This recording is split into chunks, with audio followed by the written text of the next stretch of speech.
because I'll be focusing on other things. Yeah. All right. Well, look, right. Okay. Well, this week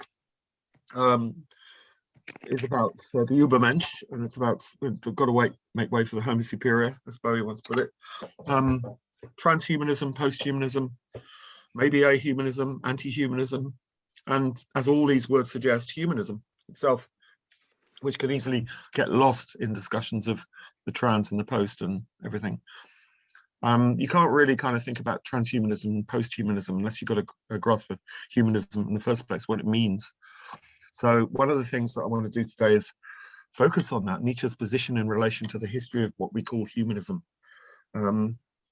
And one of the ways into this is, I mean, it all kind of like segued quite well, because Karen mentioned last week that we haven't really kind of focused on madness, so we can have a look at that.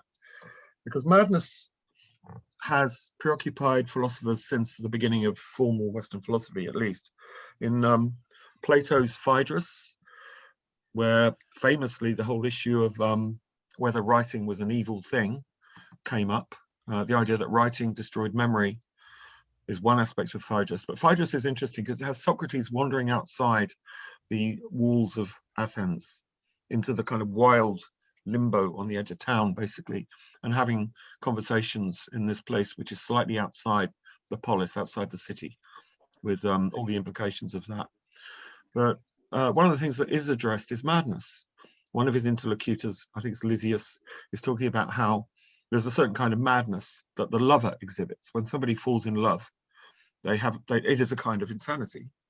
And this is a point that's been made throughout cultural history, really. Freud brings out more or less the same point when he describes the whole state of mind of someone who's fallen in love as a kind of insanity, where people become fixated on fetishistic objects connected with the beloved to the extent that they may, become fascinated by the hair left in the sink of the person they love. That is a kind of madness. And Lysias is more or less talking about this as an aspect of what it is to be human, and trying to get Socrates to say something concrete about the relationship between love and that particular kind of madness as an aspect of what it is to be human. Socrates evades this because he thinks Lysias's argument is all over the place. He hasn't got a sound argument. And he's about to leave when he's assaulted by his demon. This is a kind of interesting thing that happens to Socrates occasionally. Socrates has a demon, which isn't like the Christian demon, as we've touched on before. It's not this devilish creature that possesses you and makes you spit green goo, as in The Exorcist or anything like that. The demon is more like Philip Pullman's demon. It's an attendant spirit of some kind that allows for different kinds of inspiration and thought, philosophical thinking, poetic thinking, to emerge in your brain.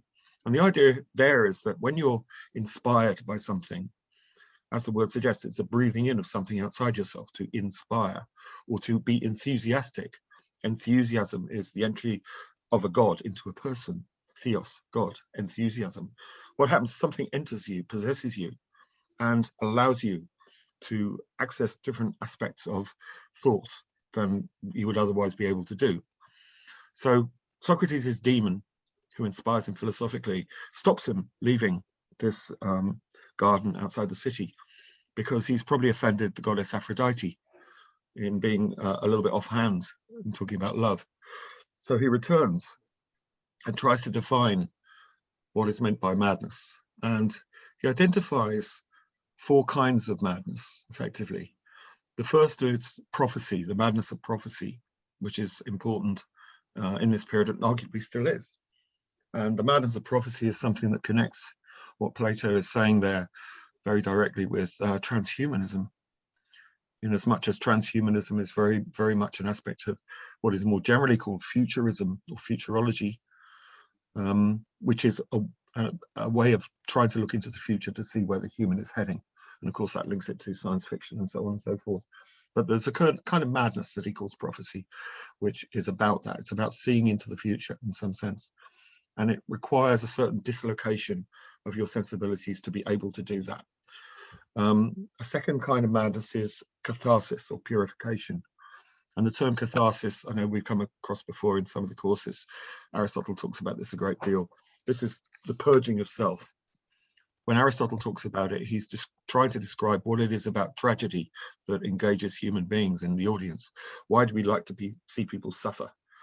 You know, and his argument there is that we identify with the suffering person, and this allows us to purge ourselves of a lot of bad feelings that we've collected about ourselves, about our world, about our relationships, about the politics of the place we're in. So through that identification, we can channel these bad feelings and expel them. But that is too is another kind of madness in a sense, because it can become quite extreme. I mean, yesterday I was walking through Brighton, having been to the Spiegel tent, and there were lots and lots of England fans wandering around singing "It's Coming Home" a lot, and there was a kind of edge of madness about some of it. I mean, it's kind of like harmless chanting, a lot of it, but it is a strange state of mind to be in collectively. Then there's the kind of madness, the third kind, which he connects with the muses. And this is the creative inspiration that artists and poets and so on, musicians, composers will gain from their connection with the muses. And in that sense, it's madness in the sense that something is opened up in the head, which allows something to come through. And this is also the case with the final kind of madness, the divine madness, which is effectively what happened to Socrates. This is when the demon stops him, the demon enters him. And this is the demon of philosophical thinking, the demonic entity that allows us to think beyond ourselves in some way. So from that point onwards, madness becomes a subject for philosophical thinking, and it disappears periodically, but occasionally reappears again. I mean, you could argue that it precedes Plato with Empedocles, but we don't need to go into that right now. Empedocles was one of the early great philosophers who believed everything was made of 4 elements and ended up jumping in a volcano, which was often seen as a gesture of madness, but maybe not, who knows. But anyway, this idea of madness permeates Western cultural thinking and appears periodically in one form or another. You find it in Descartes. Descartes, when he's musing about the nature of existence, you know, when he comes up with this cogito ergo sum, I think therefore I am, he goes through this whole process of trying to understand what it is we can actually be sure of. And one of the enemies of that certainty is a kind of demon who places an imaginary world in our heads, creates a virtual reality that we're the center of, effectively. None of it's real. It's all just been created for us. And that in itself is a kind of madness. And Descartes does talk about madness a little, that in states of dream or in states of insanity, people perceive things that aren't there, that aren't real. And he's trying to differentiate how we can be certain of the things that happen in our perception. How do we know we're not dreaming? How do we know we're not being fooled by some mighty demonic figure, and so on and so forth? And he ends up with this idea of clear and distinct ideas, which is not very adequate, but it's an important element in the history of philosophy. So you see madness kind of passing through the whole idea of the structure of reason. And this is important because madness is related to reason. When philosophers are thinking about reason, and rationality is really important. Again, Aristotle says that, you know, man is a rational animal, which man meaning generically human. This is what defines us. We have this capacity for reason. We can conceptualize, we can draw concepts from the world around us, turn them into instruments or tools, and use them to understand the world through a process of reasoning. And to understand reason, in a sense, it's important to understand what isn't reason, unreason in its various forms. Some kinds of unreason might be the passions, might be when you're driven by emotions without thinking in a kind of consecutive, rational way about things, certainly. But there are other kinds of unreason which are more extreme than that, kinds of unreason that are associated with delirium or madness. So this... Can I just say, yeah, Dan. It just seems to me, I don't, you know, I think I could be forgiven for thinking that if someone thought that they might be possessed by a demon, I think that isn't that a form of madness. So you could be locked up for that kind of thing. Well, yeah, it depends on the culture you're in. You know, I mean, one of the things that really surprised, you know, early anthropologists when they went to Haiti and voodoo ceremonies, for example, and plenty of tribal ceremonies, was that people do get possessed, as far as they're concerned. In a voodoo ceremony, you're possessed by the Loi, these figures who are kind of semi-gods, and that possession is a positive thing. You know, it's not viewed as a in the way that is in conventional Western discourse, as something that you should be locked up for. That idea of possession as a negative thing is very much a product of Judeo-Christian thinking, and this is where it aligns to Nietzsche's view of how Judeo-Christianity has been a big error, put it that way. So yeah, possession isn't always. Yeah. Does that make sense, Dan? Yeah, sorry to interrupt. No, it's all right. No, feel free. Right. I mean, this idea of possession and derangement and unreason gains another kind of big boost in the period of Romanticism, which is just prior to Nietzsche, effectively, the end of the early 19th century, and specifically in one of his great heroes, the poet Hölderlin, who did technically go mad. The theme of madness is very central to Gothic fiction as well, the ancestor of what we call horror now. That's partly about derangement. It's about supernatural elements and things like that, with things that really don't seem too rational, that lie outside the bounds of reason. And this becomes more and more important in the 19th century culturally, because increasingly the society in Europe anyway is moving towards a kind of reverence, if not worship, for the power of reason. Certainly in the area of science and technology, where rational thinking has been used to produce mechanisms that create extraordinary effects. Industrialization, factories, bureaucracy, there are all kinds of things that a certain kind of thinking seems to be able to do materially. And so reason is kind of raised to the position that God was formerly in, according to some thinkers in that period. And as a response and a reaction against that, romantics start to venerate unreason in various ways. Some of the romantic poets anyway. You find elements of it certainly in William Blake, who celebrates a kind of delirium, through to a French poet like Rimbaud, who talks about the derangement of the senses as being the ideal of poetic thought and activity. So William Blake would fall into trances and talk to angels and demons and create his own kind of extraordinary mythology, which he expressed through poetry and through his painting and engraving. Rimbaud would talk about derangements of the senses and believe that you should try and approach that derangement through any means necessary, whether it be a kind of poetic trance or drugs or extreme behavior of some kind. And what Rimbaud and some of his contemporaries were trying to do was connect with something that had been discovered by European anthropologists when they've been traveling around the world, which is what we now call shamanism, which again involves a certain kind of possession and a move away from reason into a zone of unreason. So, I mean, this way of thinking kind of continues, and I guess it's still very much with us, the notion that there is another side to reason, and the other side of reason is actually quite interesting, whether it's expressed as madness or delirium or whatever. So that's a kind of general contextual historical background.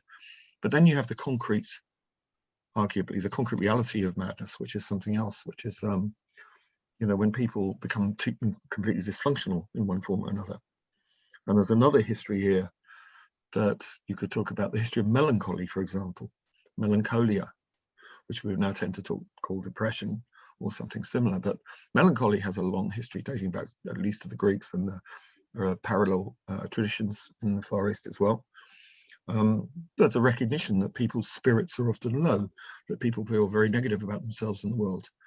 And this isn't necessarily always destructive. This can actually lead to certain forms of creativity.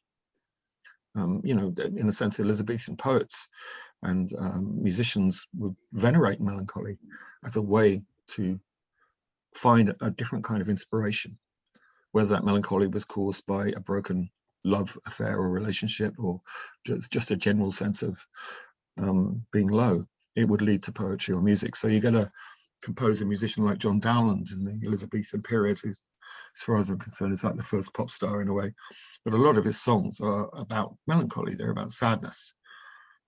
He was a great favorite of Philip K. Dick, so all these things connect. But that melancholy tradition is an aspect that Nietzsche certainly picks up on via Hölderlin, because it connects a certain state of mind with a certain kind of creativity. And that state of mind doesn't always have to be clear, rational, and totally sane. It might be slightly destabilized.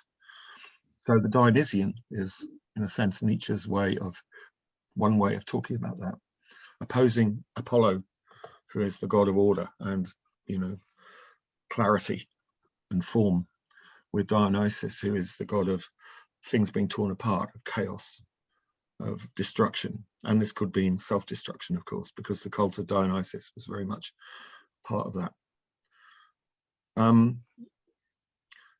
Another aspect, just before I focus back on Nietzsche, is the whole idea of the history of madness, which actually does derive from Nietzsche in a way. Nietzsche at one point in the Gay Science talks about how, when he's talking about history, how is it that our history is always monumental? This is one of his big criticisms of history. You know, it's about great men or great events and this, that, and the other. Why can't we have a history of laughter or a history of madness?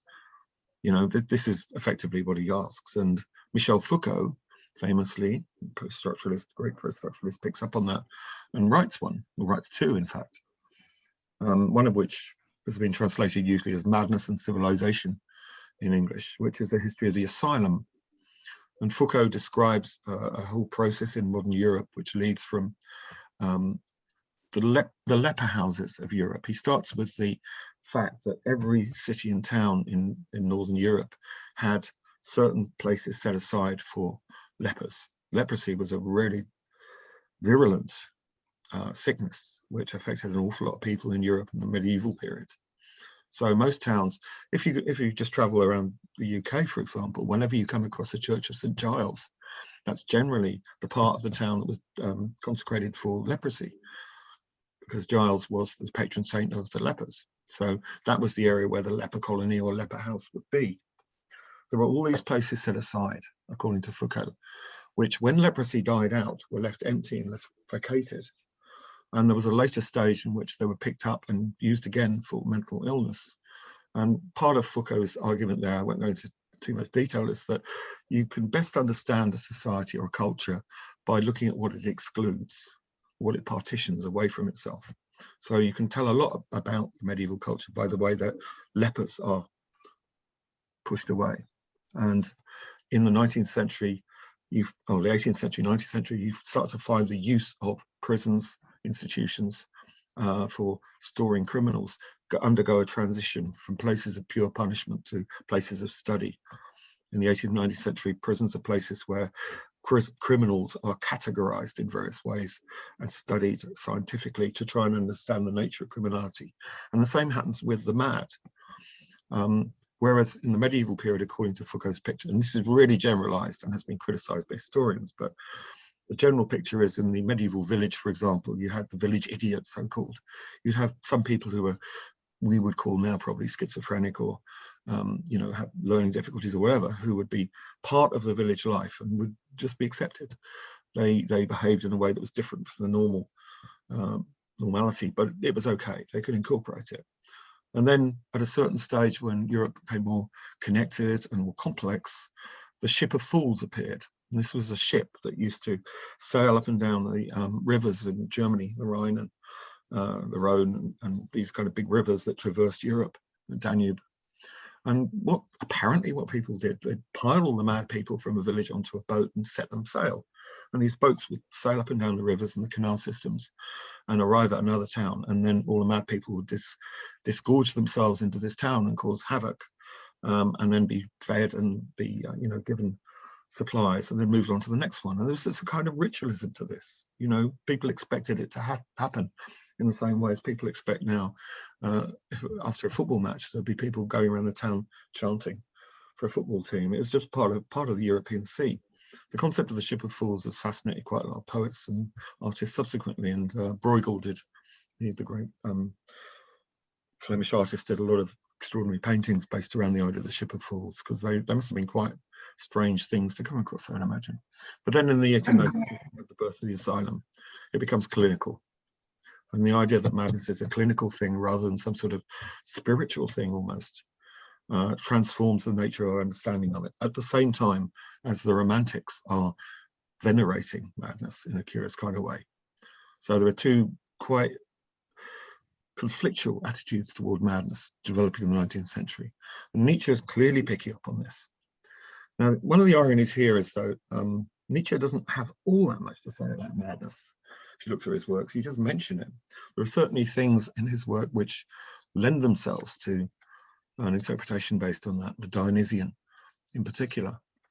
But there was a general sense, I think, from most critics and readers of Nietzsche, that he actually revered sanity. He liked his sanity because it allowed him lucidity. He did recognize that sometimes unstable states of mind could lead to a greater lucidity later. And that's possibly true if you're disturbed by your events in your life or the environment. And if you need to express yourself, it can lead to a more powerful form of expression if you're a certain kind of person anyway. That doesn't work for everyone.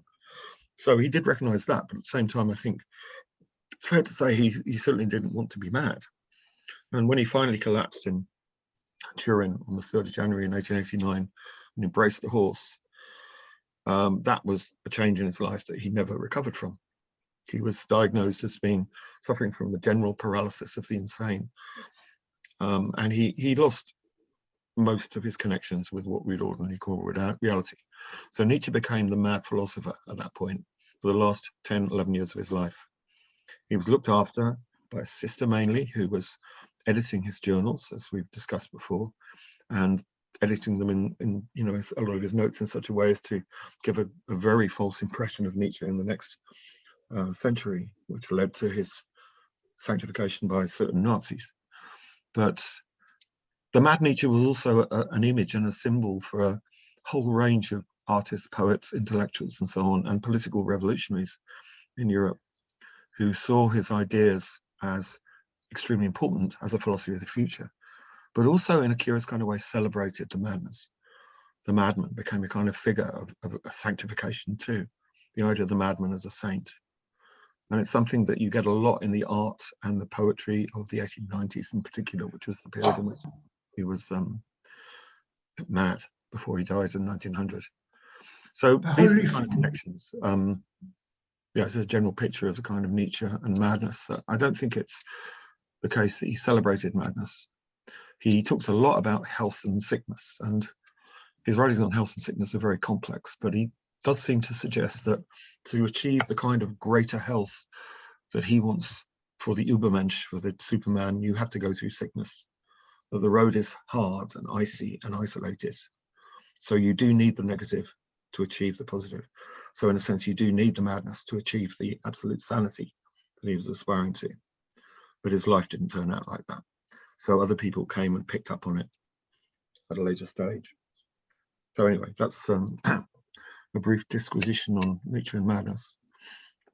Anyone want to comment or? Yes, yeah. In terms of narratives about the mad professor, the horse hugging is apocryphal. Yeah, it probably is, yeah. But as an image, it's clearly deeply powerful. Yeah. So whoever came up with that as some kind of metaphor for madness did a much better job than the mere recording of reality, which is that his behavior was peculiar that day. Yeah, what actually happened that day, I don't know, there are all kinds of diverse reports, but nobody really knows for sure. There was no CCTV back then. No, he was just reported as acting strangely, is what the sort of the reportage of the day is. But I don't know when the horse hugging appeared. But it has a sort of. For this, I don't know. Where did it appear? Not deliberately. It was just as part of general research, and I kind of picked up with, because the idea of the horse hugger has a sort of a Jesus lamb hugging type quality to it, doesn't it? So I mention it now because you were talking about the madman philosopher and his relationship to saintliness. Yes. So there's this point at which Nietzsche fails in his ability to be any kind of Superman, is also the point at which he is somehow elevated in his weakness. The pathos has value, despite what he might want. I think that's absolutely right. And what happens from Nietzsche onwards is there's this kind of great myth of the outsider, of which he is one of the greatest examples, whether it be a mystic or a madman or madwoman or a criminal, or in the case of some, Jean Genet and William Burroughs, homosexual in this period, male homosexual, and Burroughs, of course, is a junkie as well. you find this myth all the way through, and it permeates right through to, I guess, the later 20th century, through the concept of the rebel, which of course Camus writes about in relation to Nietzsche. But that also links in with James Dean and Marlon Brando and that whole kind of myth of the rebel, which permeates rock and roll culture as well. So Nietzsche started something, I don't think there's any doubt about that, but the sanctification of Nietzsche is actually kind of interesting, because it is a kind of sanctification. When you move in from a culture where people believed very vividly in saints, particularly Catholic countries, as intermediaries between you and God, to a secular culture, the saint moves from the religious culture to the secular culture. The saint becomes the star, the film star, the pop star, or the outsider in some sense, arguably. Or you can have literary stars too, like William Burroughs. So Nietzsche asked, what are we going to do now that we've killed God? And the response was, we're going to make you a saint, Freddie. Yeah. I mean, he probably wouldn't have approved of that, really, but not much he could do about it, was there? But I mean, okay. I mean, that is the point in Zarathustra. After he says he's killed God, he starts talking about the Ubermensch, the overman. So the two are really intimately connected. I mean, you could argue. Yeah, Dan, go on. I was just going to say that I think I might have mentioned before that Eric Hobsbawm has written about how the theatre took over from the church or cathedral, right, as a place to kind of be seen and to see your peers. The theatre kind of took over from. What period is he talking about, Dan? He's talking about. I seem to have had my head in Vienna a lot lately. Oh, right, yeah, the 1890s and that kind of period. 19th century Vienna. Yeah, so I mean, he just talks about the theatres becoming secular cathedrals, and the behaviours of the people.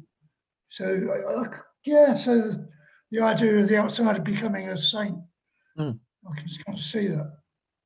I mean, you can say that.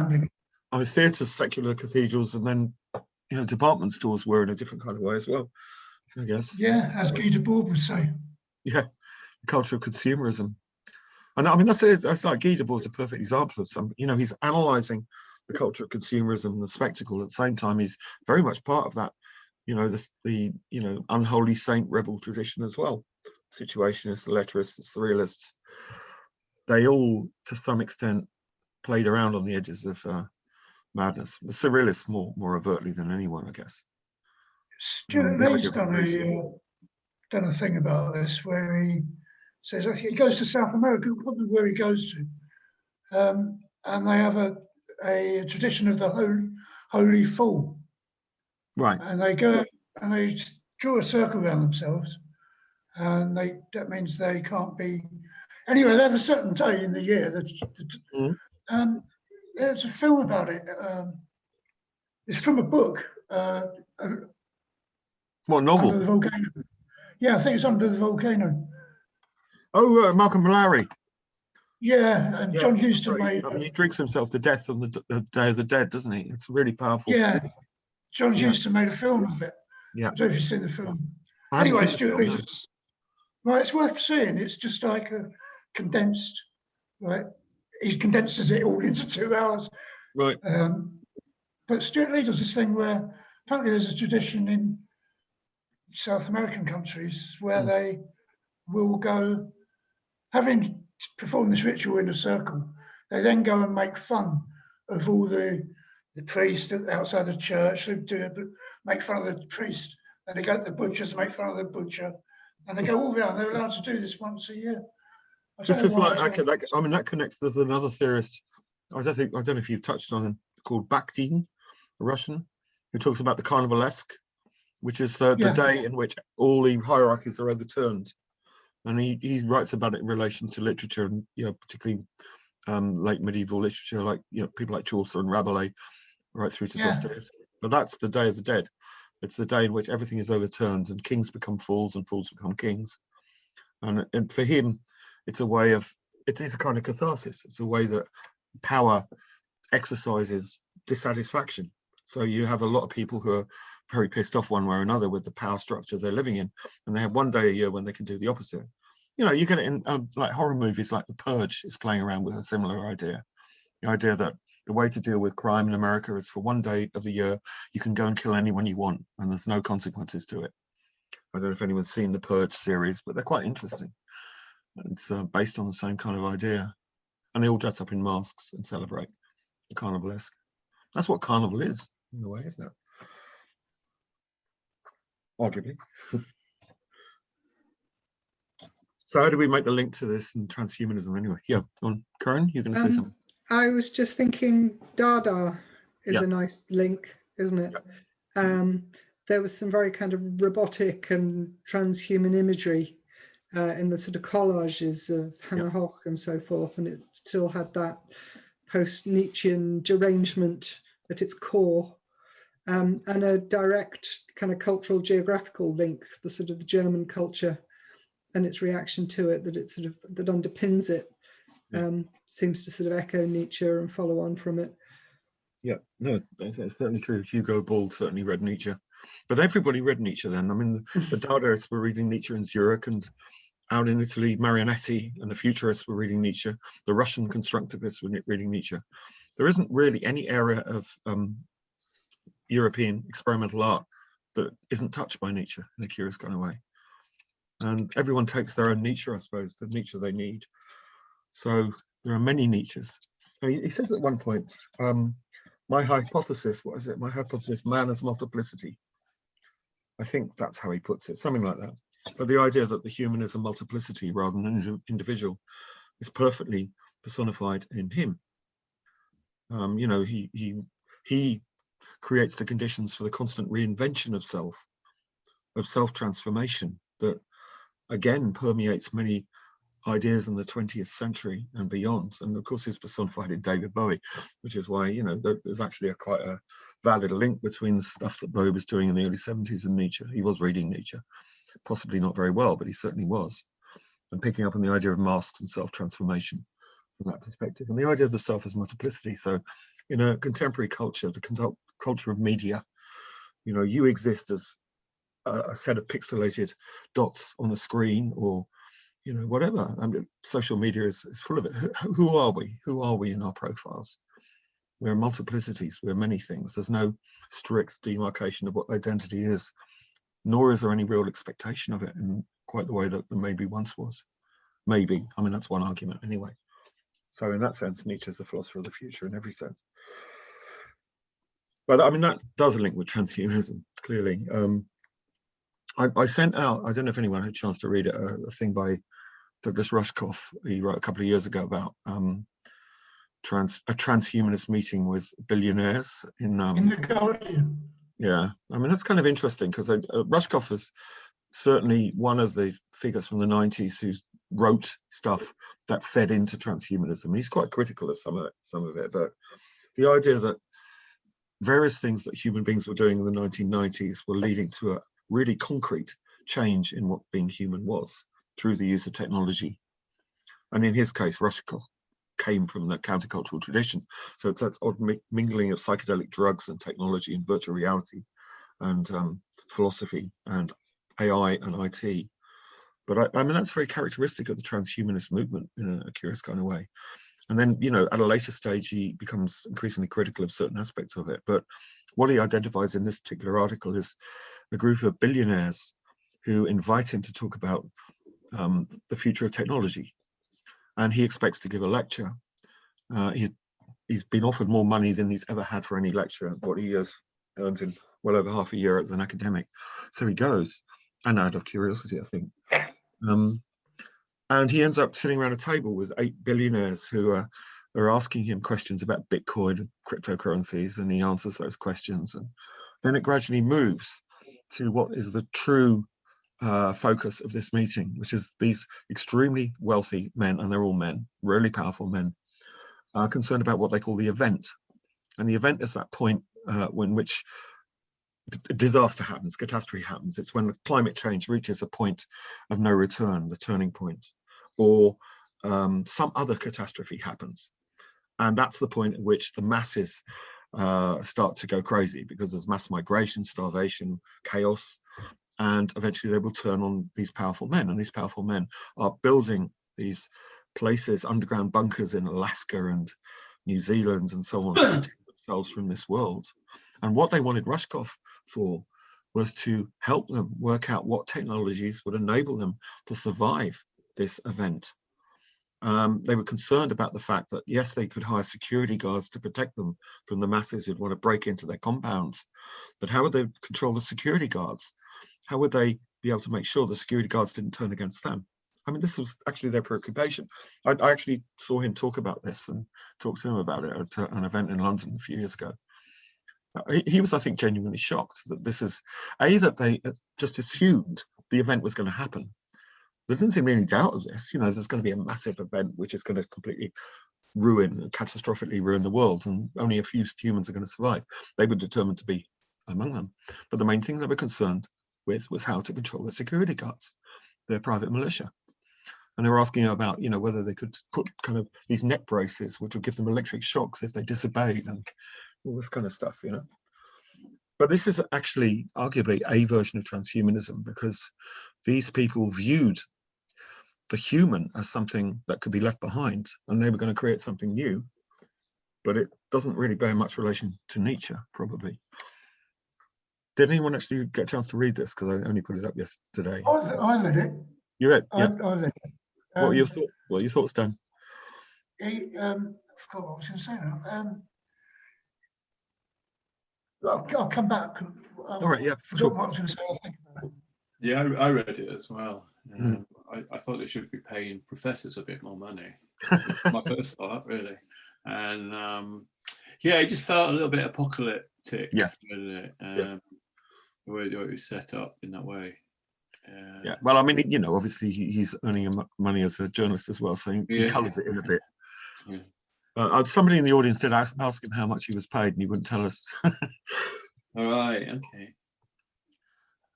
Well, I think he's making the point that transhumanism is not one thing, and to some extent rebelling against his earlier self in some ways, because the 1990s were a time when transhumanism fixated certain kinds of people, often people in California, but not just in California. You get versions of it here in this country, in the University of Warwick in the mid-90s, around Sadie Plant and Nick Land, for those of you against them. So, and it was part of popular culture as well. That's what I was going to say, that there's a couple of guys who are talking about uploading their consciousness into some kind of supercomputer. And then there's a bit of speculation, would it be their consciousness as it is currently constituted, or would it be a sort of fresh, starting again kind of thing? Yeah. There's a bit of speculation. But it did emerge that there's quite a different, I mean, there are people like Elon Musk say you want to leave the Earth behind, maybe, find somewhere else altogether. And then people who want to exist in a sort of virtual reality. So there are several strands to this idea of transhumanism.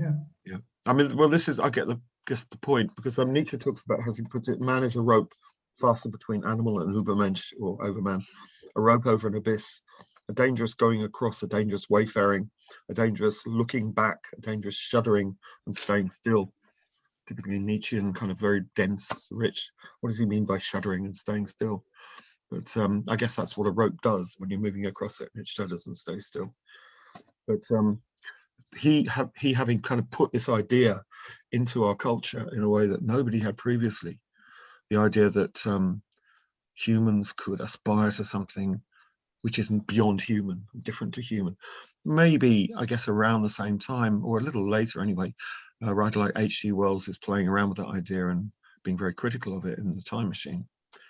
But Nietzsche is really the first person I'm aware of to come up with this notion. Actually, I've been thinking about this, because I'm sorry to keep going on about martial arts, but go on, Lim. I mean, I think that there is a tradition in China that you can perfect yourself in a Taoist tradition. Right.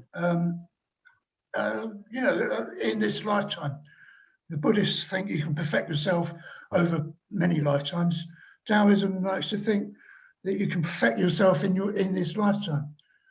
This is actually, this is something that Nietzsche does actually write about. He talks about this as the ascetic ideal.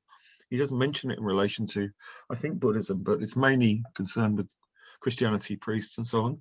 And this idea of self-perfection within this lifetime by suppressing other things is something that he rejects, because it rejects that which is human that he wants to carry forward. His thinking is quite complex and not necessarily all that convincing here, but he would view that as the ascetic ideal. Well, no, that's why I disagree. So I picked, all the time we've been doing this Nietzsche course, I've had in the back of my mind, I've had the glass bead game. Oh yeah. Which, so that's the kind of ascetic ideal, isn't it? Yeah. That Nietzsche would reject. And I don't think that the traditional Taoists don't cleave to that kind of aesthetic, ascetic. Dan, can you remind me what the glass bead game is, please? Yeah, it's this place, I can't remember the name of it. Hermann Hesse. Yes, Hermann Hesse. And there's a guy, he's the Magister, which is like the highest position you can have. And it's kind of half emperor, half pope and half emperor kind of thing. It's the highest position in Covenant of Civil Affairs. Is it coming back to you at all? Anyway, at the end, there's three little sort of epilogues, and really you only need to read I think it's the third one. That kind of explains the whole thing, really. I mean, Hermann Hesse was, a kind of very fashionable writer in the 60s and 70s. Read Steppenwolf and Siddhartha and all that. And a lot of his stuff was about mystical self-transformation, through using a combination of Eastern mysticisms and religions and techniques and, in some cases, drugs, some version of cannabis, it looked like. So, I mean, that was it. Magister Ludi is like his most philosophical book, isn't it? It's the most complex book, definitely. But yeah, you're right, because this is it's almost like the tradition of the monk, the monastery taken into a kind of postmodern age in a way. This is something that actually you do get a lot of in science fiction, probably influenced by Hesse, I would think. The idea of it's just people. Yeah. Even in Batman movies. Yeah.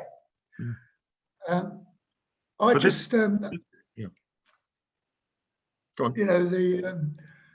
So I mean, it's weird now because most Chinese people don't practice any martial arts or anything like that. They watch TikTok and want consumer goods. They're not really interested in traditional. It's bizarrely, it's the Western weirdos that are interested in Chinese culture. So that's very largely gone by the wayside, apart from what remains in books and films and stuff. That's the way cultural traditions go, isn't it? Well, except for the fact that there is a sort of a Maoist, post-Maoist tradition of forcing people to improve themselves. Yes. Yeah, but I mean, arguably, when Mao came in, all the martial artists went to Taiwan because it was forbidden to practice that stuff because they were afraid of it. But just to finish this point, sort of going back 2,500 years up until the Cultural Revolution, there was this very strong scholar warrior figure that figured very prominently in Chinese culture, in fiction, and anyway, that's all I wanted to say about that. I mean, this is relevant and to some aspects. I mean, whether it's the ascetic ideal or not, I don't know, it's questionable. If you look in the Dionysian morals about the ascetic ideal, it's not totally convincing a lot of the time. He's got an idea of the Übermensch as something that's different from that anyway, because it's about self-overcoming rather than self-perfectibility. There is a tradition of self-perfectibility you get particularly in, as you say, in certain Eastern cultures, but also in the West as well. Perfecting some aspect of yourself. It might be in sport, might be in martial arts, it might be in all kinds of things. But this is something else. It's a leap into something new, a self-overcoming, which is completely different. Is it the same as the eternal recurrence, or are they two different? It's connected to it, definitely, yeah. To be the Übermensch, you have to accept eternal recurrence and affirm everything with the amor fati. This is the idea. You accept absolutely everything that could possibly happen to you, and you affirm it. This is one of the conditions for self-overcoming and self-transformation, it would seem, which isn't the same as, practicing a particular move or something like that. It's a rather more complete transformation. Probably quite impossible as well. But the way it connects with post-humanism and transhumanism, well, we'll have a break in a minute, but we'll talk about that, is what Nietzsche didn't address in relation to this is technology. You know, that gets picked up in the 20th century more, because generally transhumanism is associated with technology. Posthumanism sometimes is, but sometimes is more associated with transforming your vision of the world in various ways and accepting the continuity of the human with animality, but also accepting the possibility of the continuity between animality, the human, and what we might call the cyborg in some sense, the machine. So these are different ways of spinning the Übermensch, I would suggest. And differentiating that from the aesthetic ideal isn't always easy, because I think there are plenty of counterexamples that muddy that a bit, but you know. Should we have a break at 10 minutes anyway? And just before we have a break, yeah. could I just say, when I was reading the Guardian article that you posted, I was sitting there reading it, and I had my earphones on and my glasses on. Yeah. I was thinking, well, I'm not far away, am I, from some kind of, I've already got two of my senses are plugged into something, you know. Well, you're getting more and more like that, yeah. I mean, there are other aspects to this. I mean, transhumanism tended to be traditionally a very white male thing, whereas posthumanism is far more, you know, kind of gender fluid and ethnically concerned and so on. So, I mean, there are differences there. Technology might take part in both of them. But you're right, yeah. I mean, you know, when William Gibson was writing about, you know, just uploading yourself into virtual reality back in the 80s, we've kind of moved in that direction in a way. We're constantly connected with our prostheses to the world. We're linked to everything. Every time we connect online, every time certainly if we use any kind of device to pay for things. So yeah, we're there. We're becoming transhuman. Maybe not quite like Arnie Schwarzenegger. But yeah, we should probably talk about Arnie, shouldn't we, as well? But anyway, 10 minutes, I'm going to make a coffee. Okay. I'll be back. See you in a while.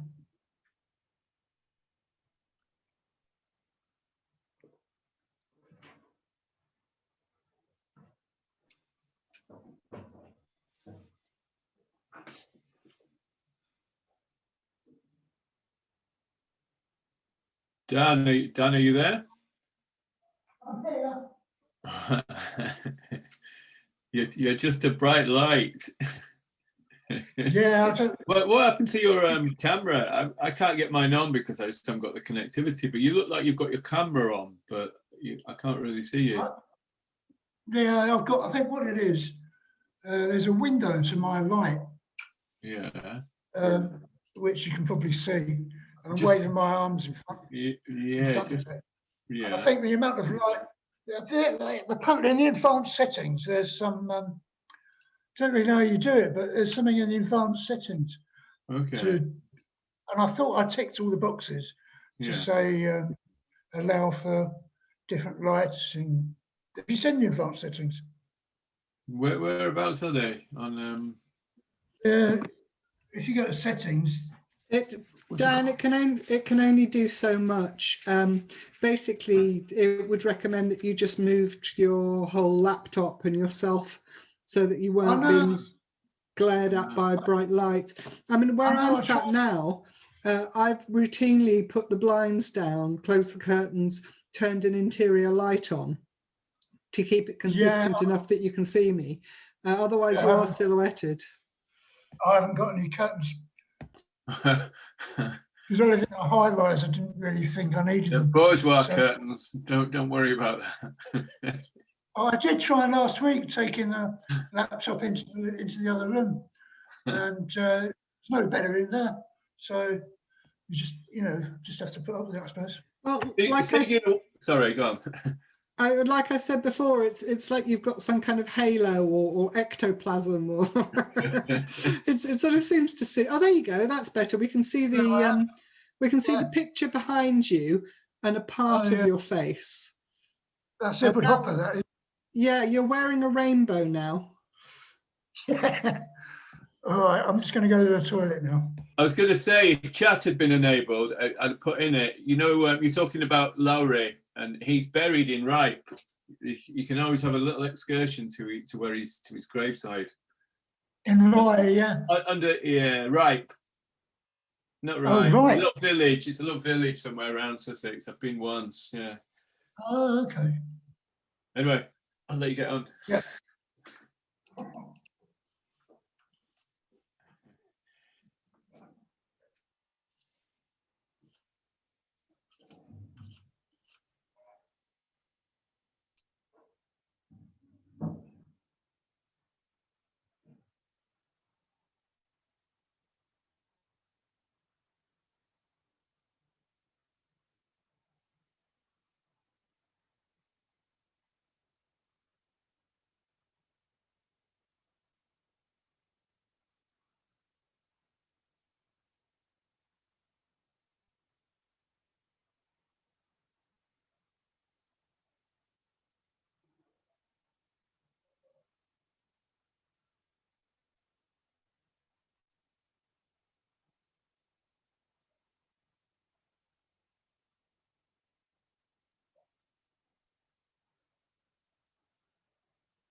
Yeah, Helen has just typed into the river chat.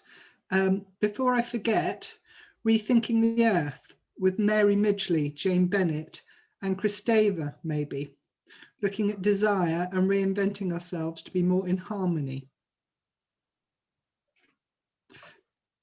Helen, I don't know these well enough. Do they include anything technological?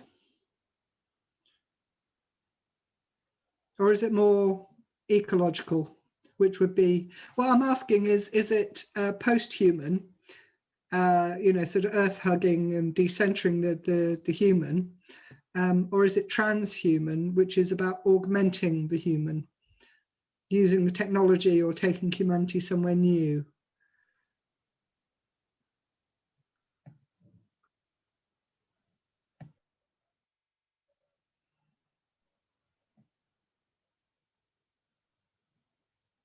Stony silence. Well, Jane then, yeah. I don't know if she's got a connection problem, you know. Well, it could be, or Helen might just be making a cup of tea. But anyway, How are you, Helen? You all right? Yeah, thank you. Yeah, I'm all right. I'm all right. How are you, Dan? So I've stopped using emojis now. Well, yeah. Did you see that I suggested acronyms? No, I didn't. I didn't see that. Have a look at the response I gave you in our PM, in our private messaging. Okay, I will do. I mean, I'm not going to start reading out what I said because this part of the video stays, it's broadcasted. Yeah, fine. Just so that people know, I put these recordings up online each week, but I do trim the 5-10 minutes of chaff off at the start. So if you're going to be rude about anybody, make sure that you say it right at the beginning of the class and not during the break. That's the rules.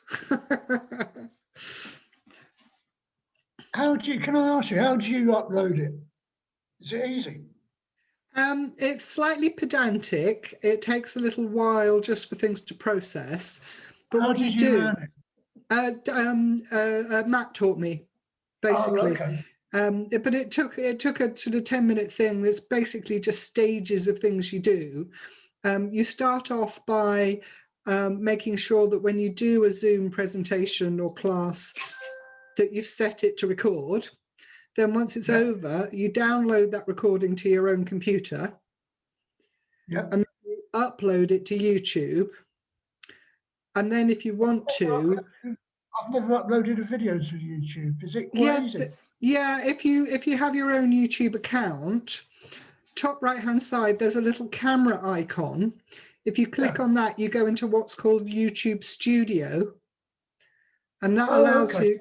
That allows you to upload videos and set up different, I don't know what the term is, but sort of different areas, streams, locations, whatever the term might be. Yeah, so you just need, I mean, I've got a YouTube account, but I haven't got a channel.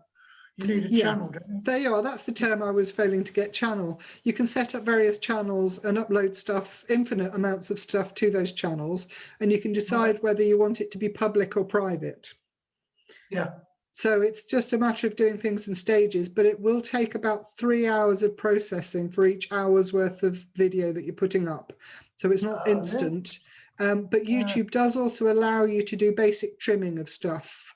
You can take out stuff from the middle but anyway, we can talk about this later if you do want to know about it. Sure. Right. Helen is saying, can you let me back in, please? I left by accident. Oh, yeah. There you go.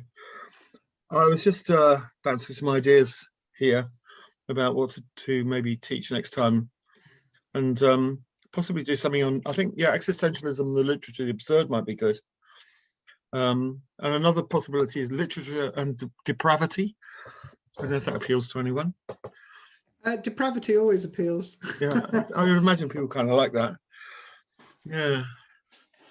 So that could involve Sard and Bit Bataille and Genet, Kathiaka, maybe. Yeah. Or the existentialism one could be all kinds of people. It could be Kafka, Beckett, Sartre, Beauvoir. Oh, do you like a bit of Kafka and Beckett? Kafka and Beckett might be good, mightn't it? Yeah. Yeah. Personally, yeah. And you could do quite short things. Yes, true. Yes. And both Kafka and Beckett wrote lots of short things, and Camus' stuff is really short. And no, that could be a really good one. Yeah, I'm getting quite excited about that. Good. Before we go on, Helen, you're back. Good. Helen wrote in the River jobby. I'm just calling it up now. Bear with. She says, before I forget, Rethinking the Earth with Mary Midgley, Jane Bennett, and Christava, maybe, looking at desire and reinventing ourselves to be more in harmony. And Helen, you weren't there at the time, but I sort of said, I couldn't remember these authors, but I'd seem to think of them as being post-humanist. in that they were sort of about decentering of the human. Yeah, Jane Bennett was certainly part of the new materialist kind of canon, so she would figure in that to some degree, because she's concerned with the vital materialism or material vitalism or whatever. Christopher is more about decentering, I think. Yeah, she's a bit earlier, but that's certainly, yeah, she does write about that. And I think about it, an objection. I mean, there are definitely possibilities. Yeah, interesting. Yeah. Okay. Anyway, I'm going to just read a little bit from Michel Foucault again.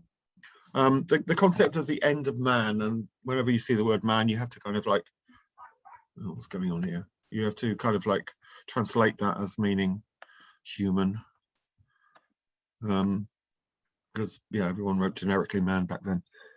But, during the 1960s in particular, there was this really strong tradition in France in particular, which certainly permeated some aspects of Anglo-American culture too, of anti-humanism, as it was called.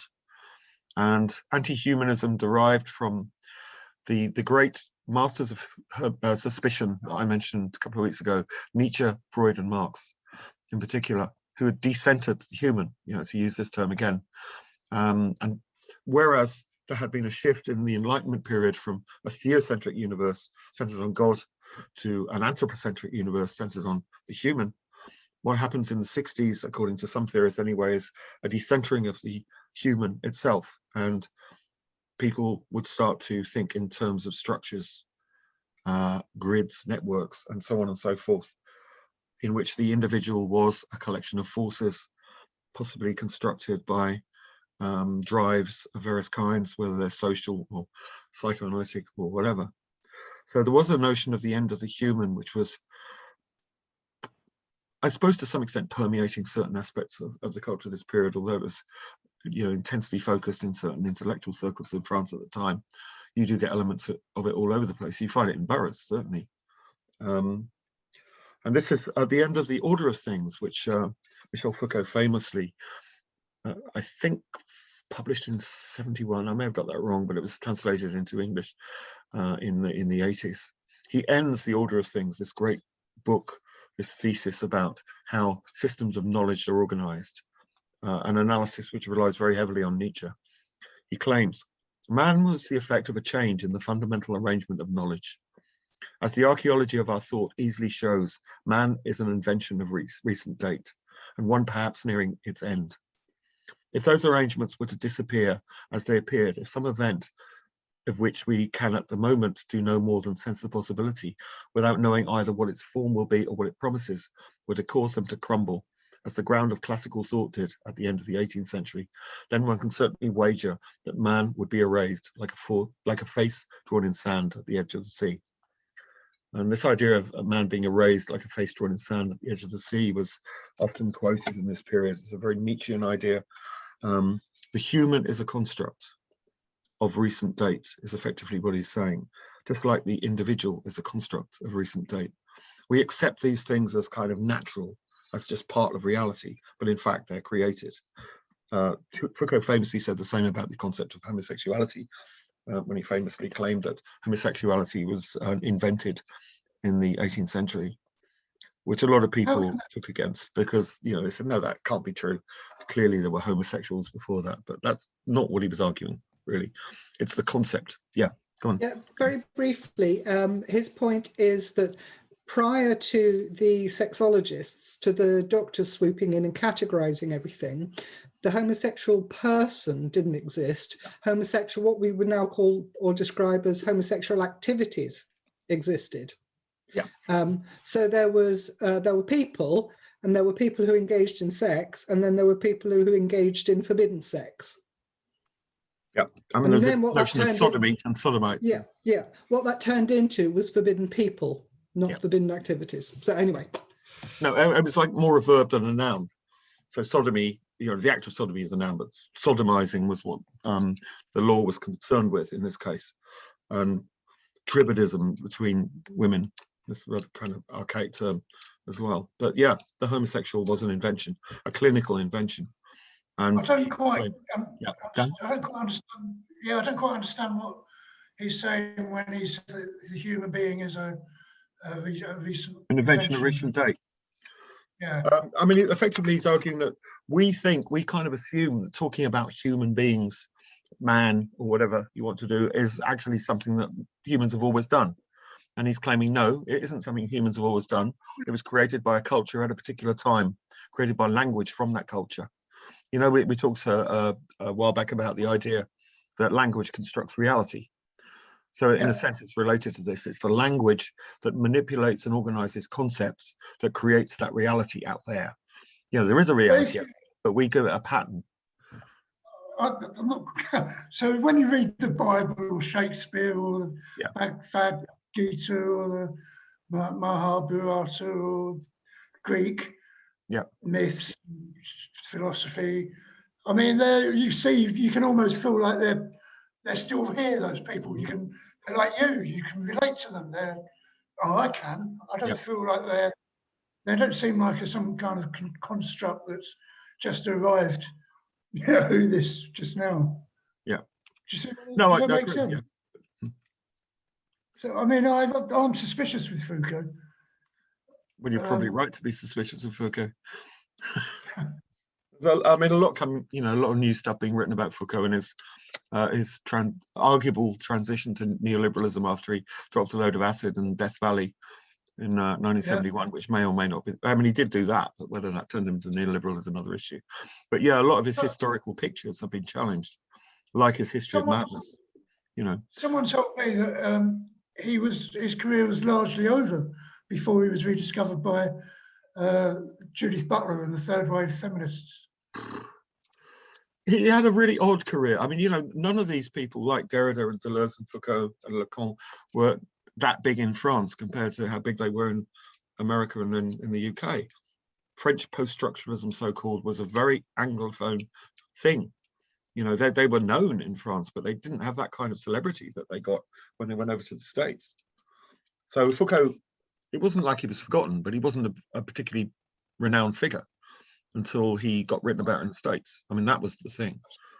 I saw Karen shaking her head then. I don't know why.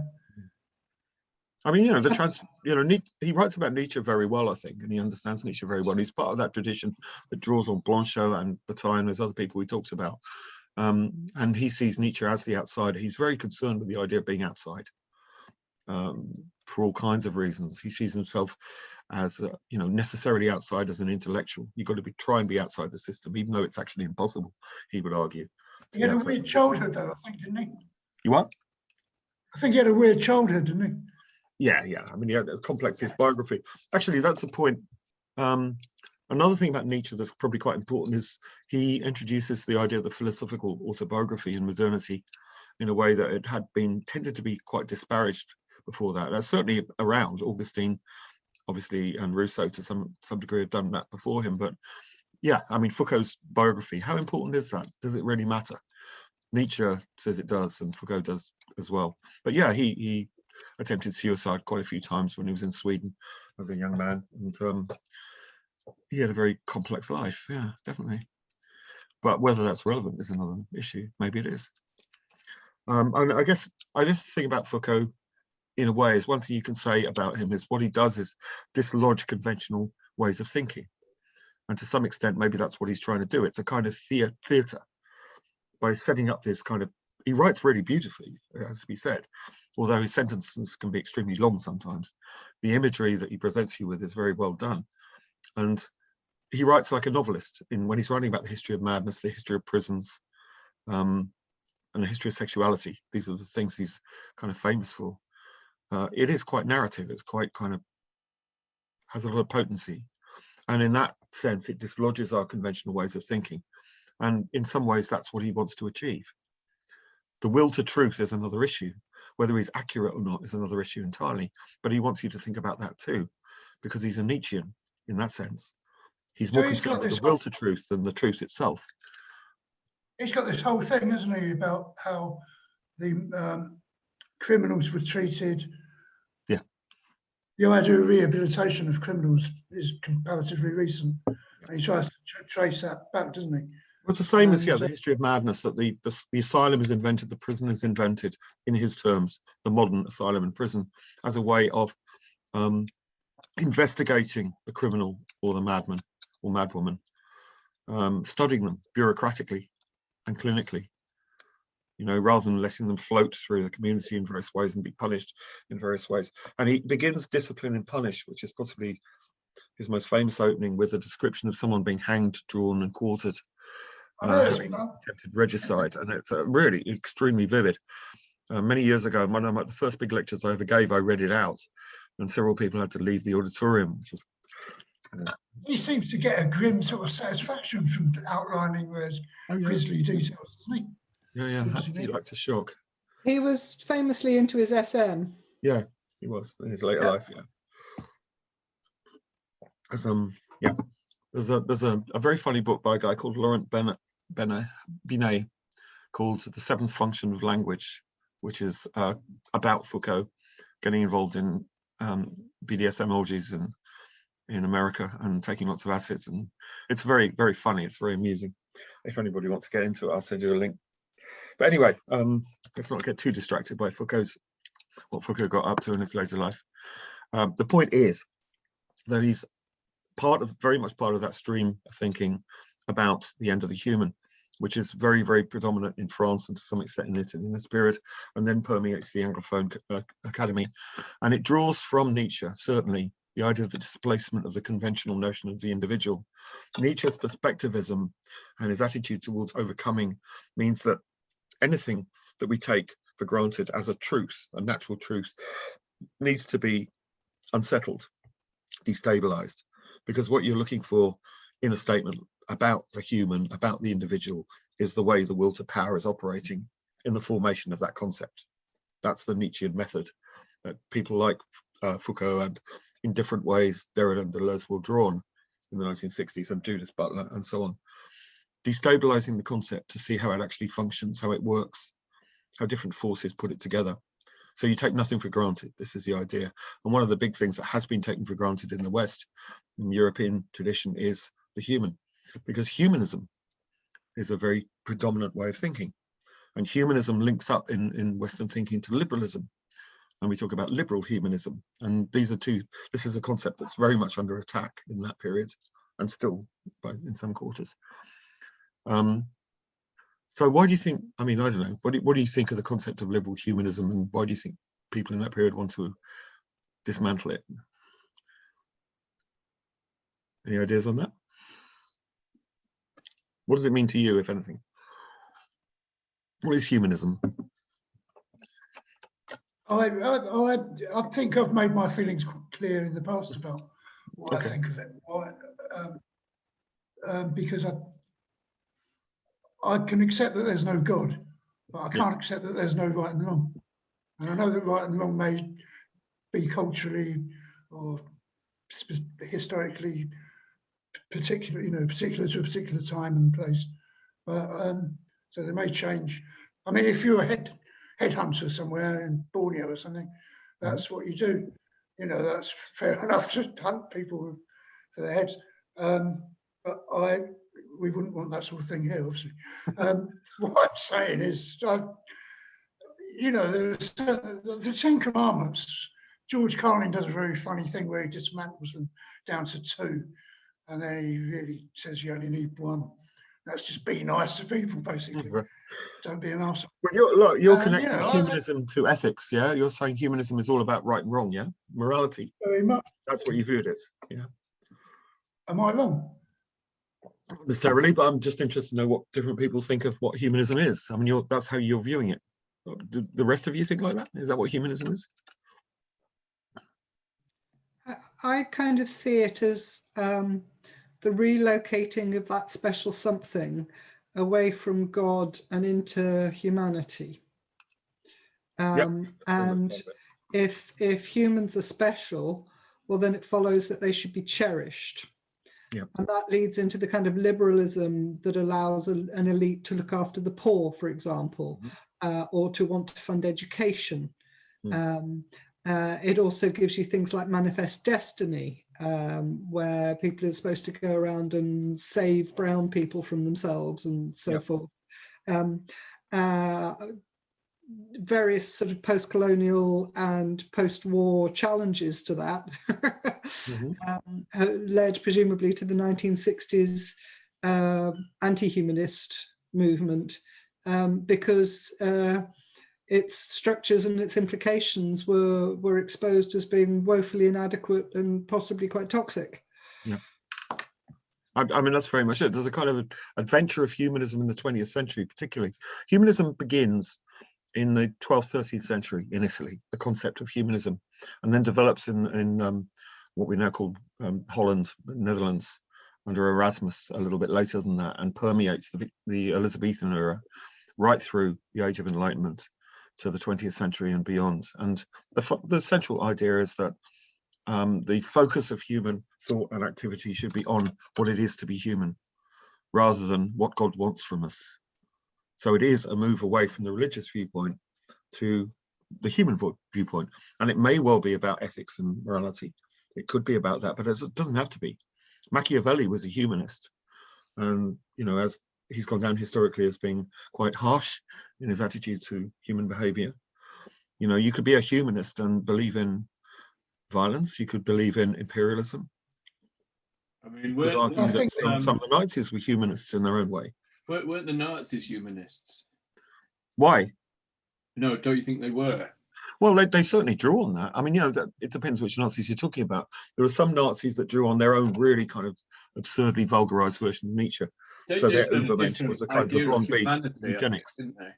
Sorry? No? So even if you think about the horrors of the Nazis, they just had a very different idea of it wasn't liberal humanism, but it was a definition of humanism where something should go in terms of humans. So that's why they were sort of selecting certain types of people, etc., because they thought in the end that would be better for humanity. That's it. This whole eugenic thing, this whole race thing is really important to this, because humanism, this is why it was attacked. One of the reasons it was attacked, the idea that humanism pretends to be transparent ethically and morally, whereas in fact it's very selective. So humanism actually was white humanism. And you get that obviously with the Nazis dehumanizing anyone who was an Aryan. And so they're no longer human, so they can be herded into concentration camps and death camps and annihilated, exterminated, treated abysmally. And the same with the kind of apartheid in the USA and various parts of the world, that if you had the wrong color skin, you were dehumanized and you were non-human. So that's what the attack on humanism was partly about. The idea that people talk about humanism, whereas in fact they're talking about a particular version of it, which suits them, which is probably white, male, etc. You know, there's got all the cliches about white male. When we had Patricia McCormack in talking about it, I mean, she would not be a humanist, would she? Really, she would be. She's very much against humanism. Like many people that like their cats better than other humans, they're not humanists. They are, you know, and climate change people are arguably not humanists. Yeah, some of them. People that prefer, you know, benefit humankind really is a very rough definition of humanist, I think. Yeah, well, I mean, Patricia's view is that humanism has led to the enslavement and atrocity and maltreatment of non-human animals. So it must be challenged from that point of view. And she's wary of post-humanism because she thinks it leans too much towards humanism. So she's into humanism for that reason, in which the human is encouraged to cease to exist, literally as well as metaphorically, I think. Yeah. Okay. Like people like Peter Singer too, I guess. Yeah, he would be not described. Singer's like he's a complex figure, But yeah, I mean, all these different elements, there are lots of different angles on this, but humanism, the idea of humanism just being nice to each other is certainly one aspect of it. And this is a kind of popular conception of it. But, you know. It's being encouraged. I quite like that version of it. I mean, it's. Yeah, there's nothing wrong with being nice to people. But this raises the question, can post-humanists and transhumanists be nice to each other? I don't know. An ethics for the transhuman generation. Yeah, I mean, is transhumanism all about competition ultimately? As this is what Keith Ansel Pearson in that particular article I recommend you look at if you want to, seems to indicate that transhumanism, he's writing in the 90s about this, transhumanism is actually subservient to a particular form of virulent capitalism that he objects to. That actually it's disguising the desire for a kind of colonization of non-white Americans through technology, and it's an extension of Coca-Cola and Levi's, effectively. Can I ask? There was I've buried it now in my paper. There was a quote that he cited.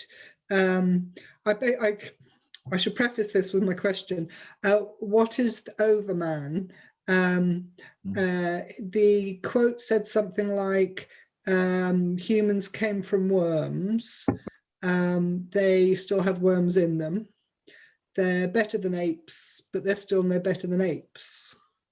And if the logic then is that there's some kind of quasi-evolutionary next stage that takes us to this sort of overman superperson status, we would presumably still contain worms, apes, and humans in this new incarnation. And that's about as far as I've got in understanding what would comprise this Superman figure.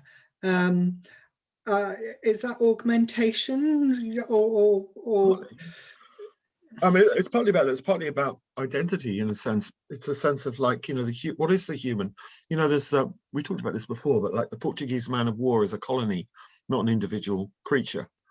And the human body is basically a colony. We're made up of bacteria of various kinds. We're riddled with viruses, with parasites, but all of these things are part of us. They're not alien to us. They're part of what makes us. We can't exist in isolation from any of this. But was that where Nietzsche was going, or is that what we've done with him at that time? I don't think. I mean, I think there is a development which draws, to some extent, the concept of the Übermensch is very flexible. It can be taken in all kinds of different directions, and then one version of it would be, arguably, some versions of post-humanism, even ahumanism, that the human being is not a singular identity. The human being is a microbiome. Billions and billions of little creatures fighting wars, creating empires in nanoseconds, which make us what we are. And it's a supreme arrogance to assume that we, as some sort of singular entity, are the center of all this. You know, I'm playing around with this idea of the virusine. This isn't the Anthropocene, it's the virusine. You know, because actually the little things, the microbial life is going to outlast us. It's been around for 3 billion years. You know, we're just a blip. And that is something that Nietzsche does suggest. That, you know, it's a certain arrogance of the human to assume that we're the masters of the earth. We're just a blip. I'm with you entirely on that. I've been thinking this way for a while now. And the wonderful Donna Haraway, I've joined her cult, and I'm now describing myself as a compostist. Yeah. And she talks about humus, what's she called? Humus, not humanity, but humanity or something like that. Yeah, we are a compost heap. Yeah. He plays around with those kind of ideas. But do you see that, Dan? It's like, this is what anti-humanism is about. It's not about just about that right and wrong thing. It's about what it is to be human in the first place. Yeah. You know, anti-human. You what? The concept of anti-humanism. Yeah, well, anti-humanism, post-humanism, challenging what it is to be human in the first place. You know, we're a kind of development of a certain species of apes. We're simians. We have aspirations to be something like gods or angels, and you know, that's clearly where a lot of things are heading. But that directionality is important from Nietzsche. You know, where are we going and why? What is this about? Is it just about survival? You know, for most people it is, in a way. You're born, you grow up, you have kids, you die, you pass things on, maybe. And a lot of people just never think about that directionality beyond their own lives and their own culture, but some people do.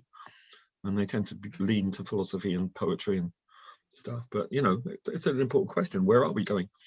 Do we need to know even? Is it all just random, a will to chance, and we just stagger along from one phase to the next? Or are we actually aspiring, as transhumanists want, to the next phase of evolution that we can actually engineer?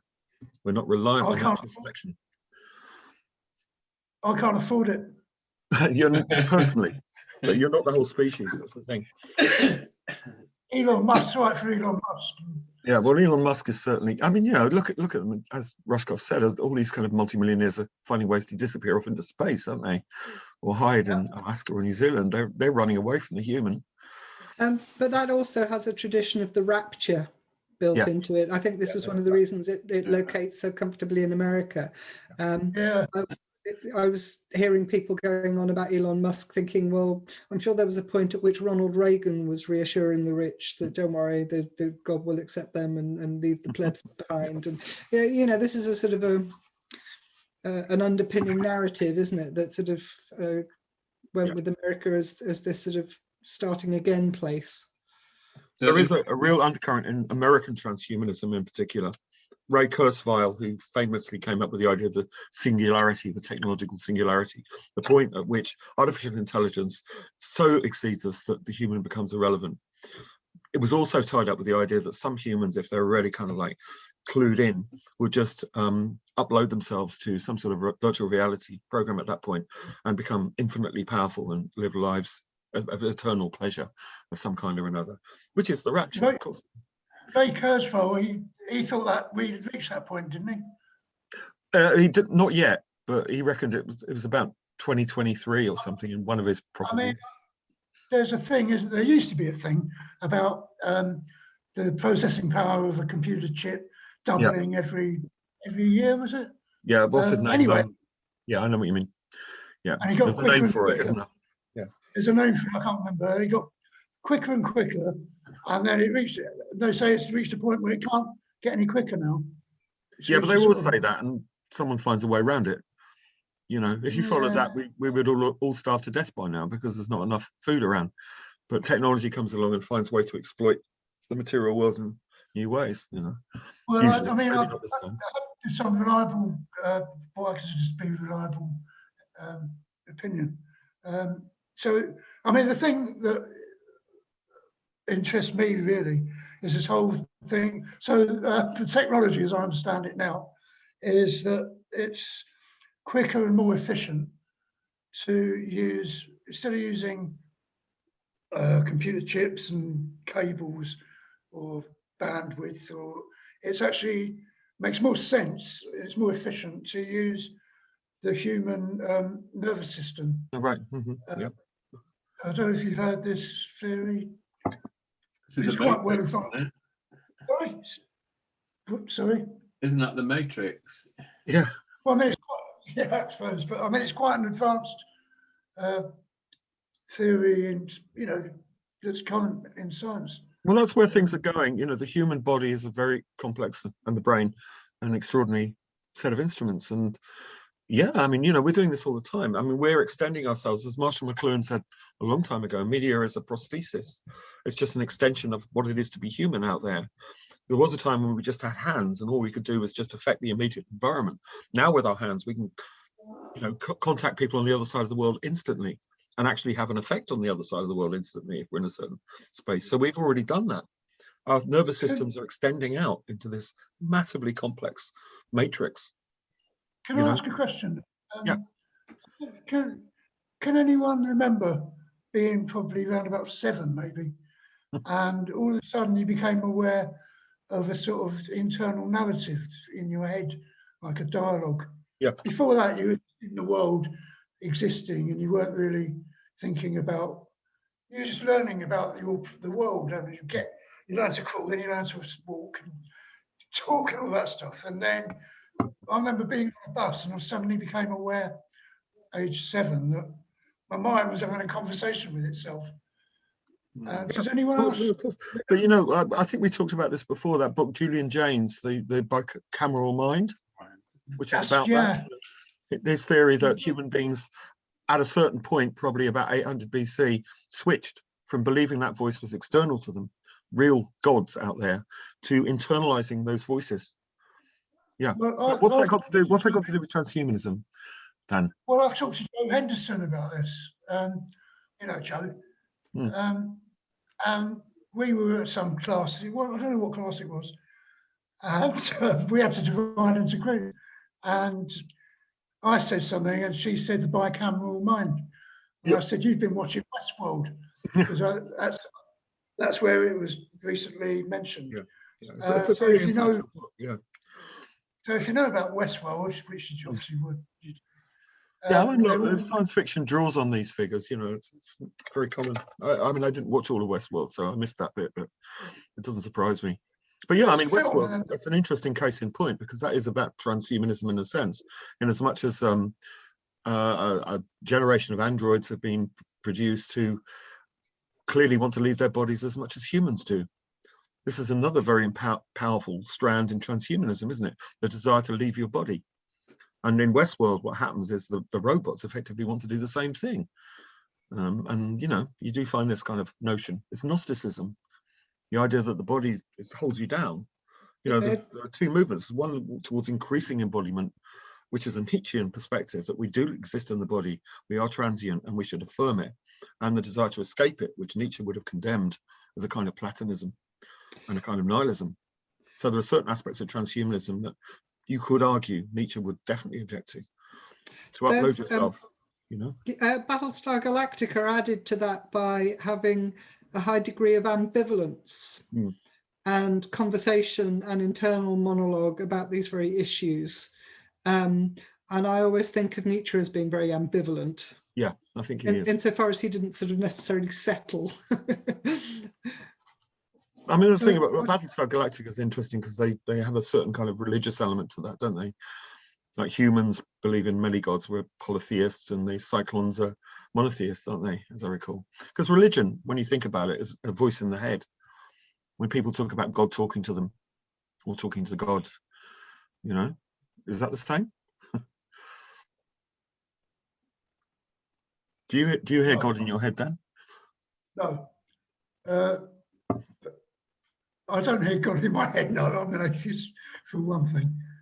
Also, so what I was saying about all that I said about having an internal monologue or whatever, what I was trying to get around to was, so I wonder I'm not obsessed, but I'm quite interested in Guy Debord and the Situationists.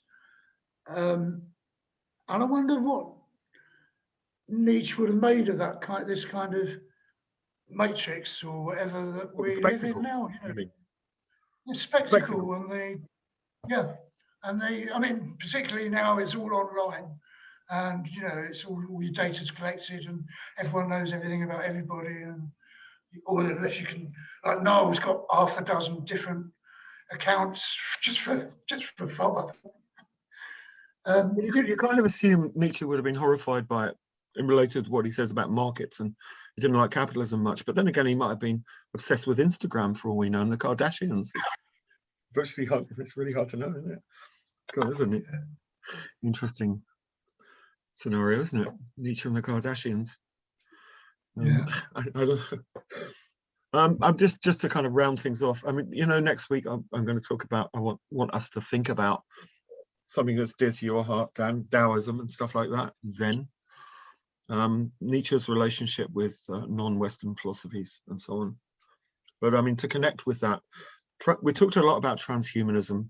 Transhumanism is often kind of used interchangeably with posthumanism, but there's several strands of posthumanism which are not really transhumanist at all, and they're more concerned with looking at what it is to be who we are in terms of being human or not. And this connects with Donna Haraway to some extent, and ideas of materialist vitalism and vital materialism and Jane Bennett. The idea that matter is a kind of horizontal matrix of agency, and humans are just part of that. So your relationship to objects is one of mutual agency.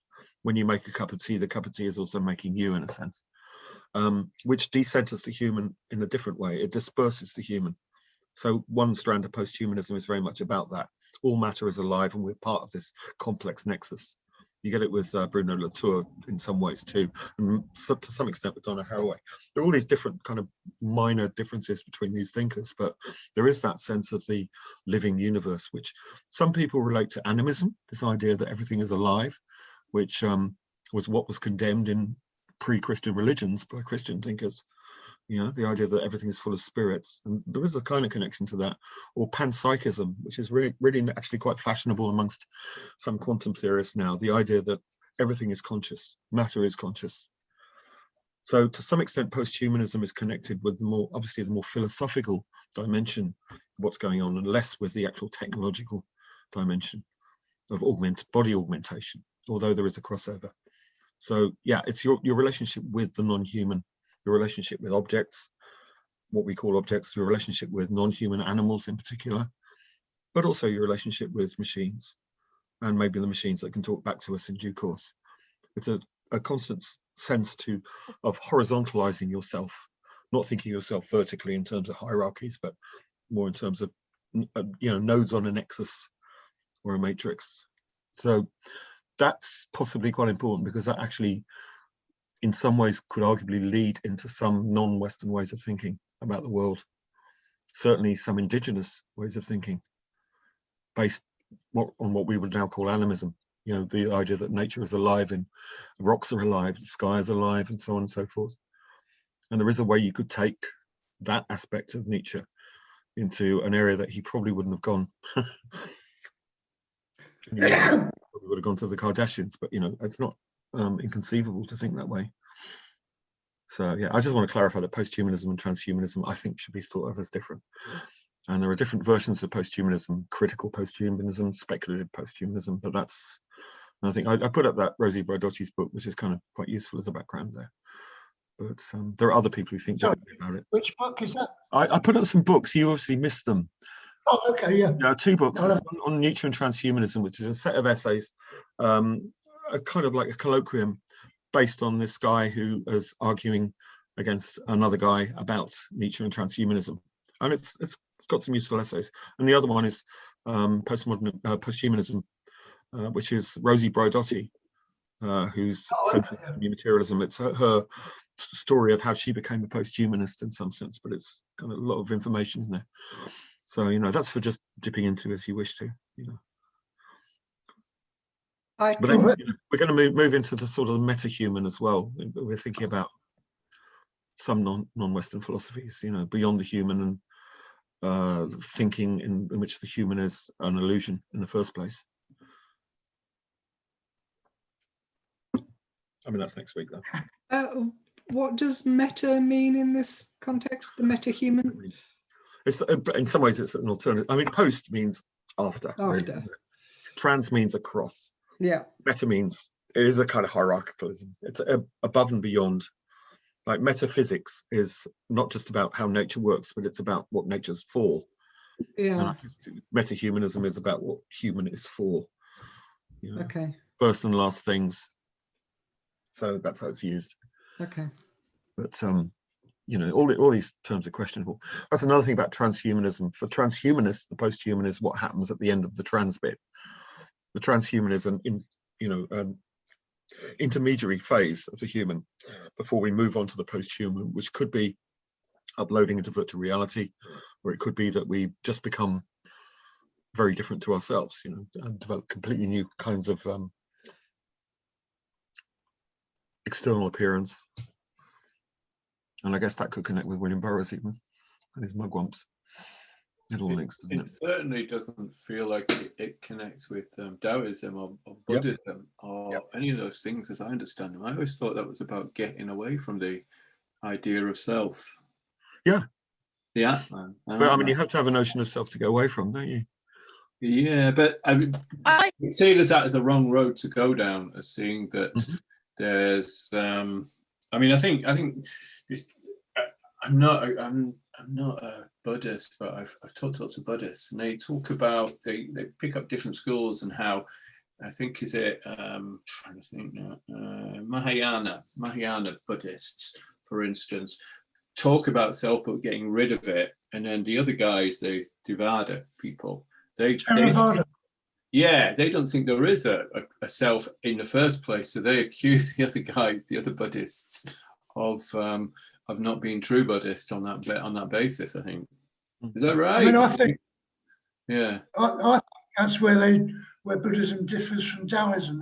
Is it? Okay. I mean, there are lots of schools of Buddhism and there are lots of schools of Taoism, but basically Taoism places the human being at the centre. The traditional way of visualization is man is the connection between heaven and earth. There's heaven, there's earth, and we bridge those like the rope across the chasm, kind of like that.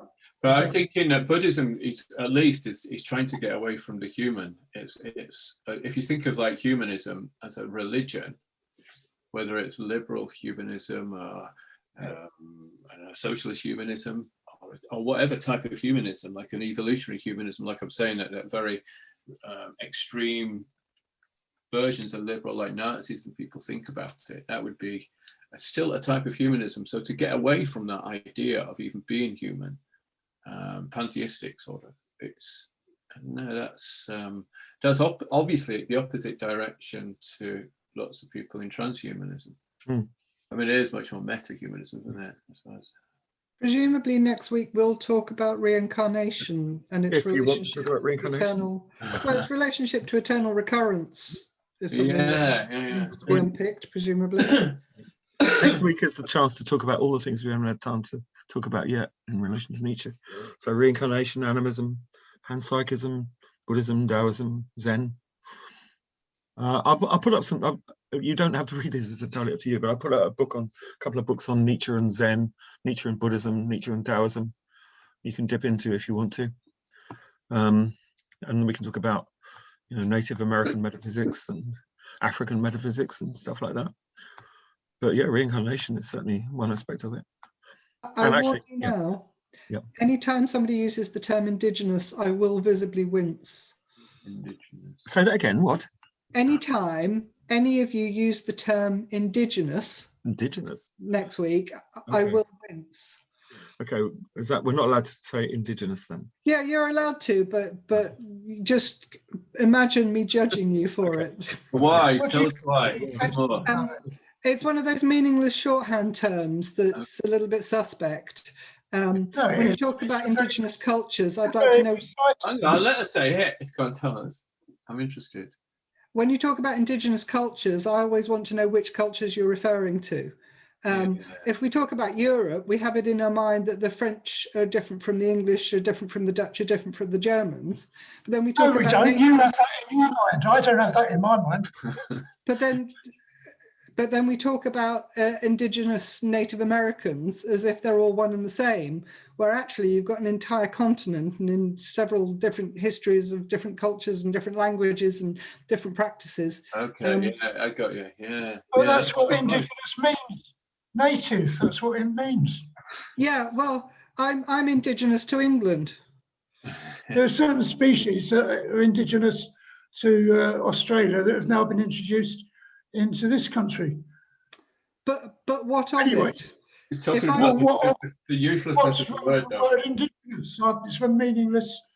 I can't see. It seems like why are you getting so uptight about the word indigenous? It's a perfectly acceptable term. Okay, then I just reprise the fact that I will be quietly judging you, Dan.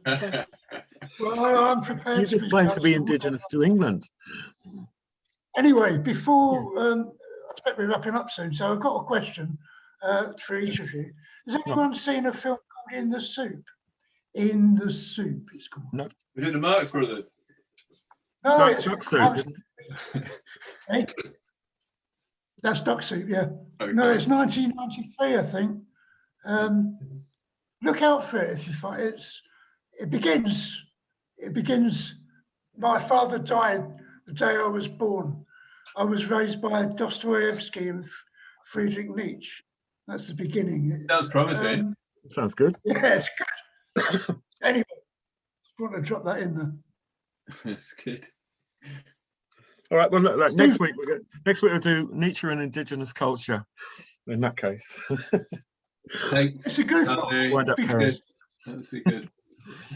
It's kind of Nietzschean. Like if you wanted, suppose we all decided to make a film.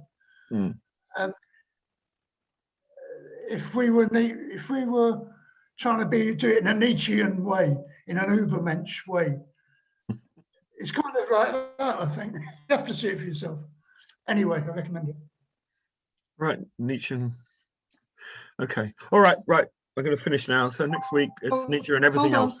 Yeah, go on. Hold on. Helen's just typed something. Bear with me. Can you post some reading on metahumanism? I like that idea, away from God. It's more self-accepting. And can I request you talk about African and Native American metaphysics too? Like you said, she may do. Thank you. Sure. Oh, there's some more bits coming. African.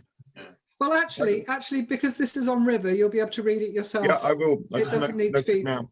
doesn't need to Oh, be yeah. dealt with right now. Okay. Are you all right with that, Helen? That we'll read it later. That's fine. Yeah. No, I've just been talking to a friend about African metaphysics. It's interesting area. Yeah, because Africa's just this one small place, this one small Exactly. culture that never changes. No, it's a small country. It's a bit like, I don't know, Peterborough. Yeah. Yeah. Yeah, like Peterborough but dark. All right, you guys. I'm gonna. Thanks, everyone. I will close the meeting, and we will continue next week on all this. Thank you. Thanks, everyone. Thank Bye. you.